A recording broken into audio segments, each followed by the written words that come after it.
चिपळूण शहरातील पती पत्नीच्या आत्महत्येचे गूढ अजून उकळलेले नाही। आजही गुरुवारी या दोघांचा शोध सुरू आहे।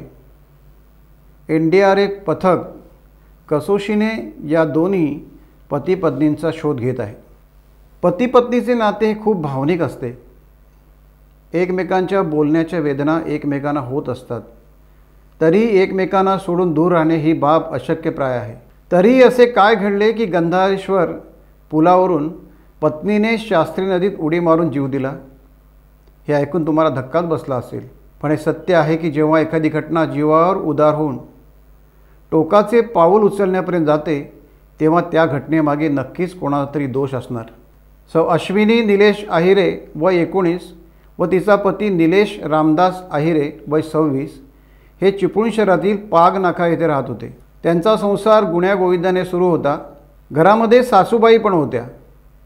हा परिवार मूळचा धुळे जिल्ह्यातील आहे।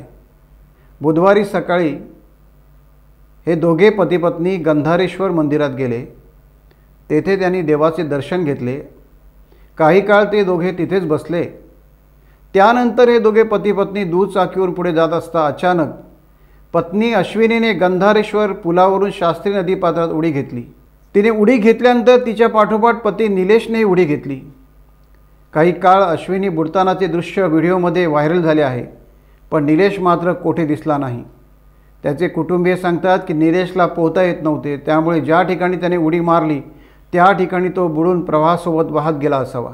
कौटुंबिक व वैयक्तिक कारणामुळे इतके टोकाचे पाऊल लोक उचलतात आणि पती पत्नी स्वतःचा जीव धोक्यात घालू शकतात, असे कसे, असा प्रश्न चिपळूणकर उपस्थित करीत आहेत।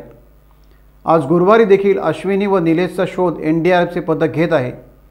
या दोघांनी आत्महत्या करण्याच्या दृष्टीने उडी मारली नसावी, तर अश्विनीने भावनेतून उडी मारली, तर पती निलेशने तिला वाचवण्यासाठी उडी मारली असावी।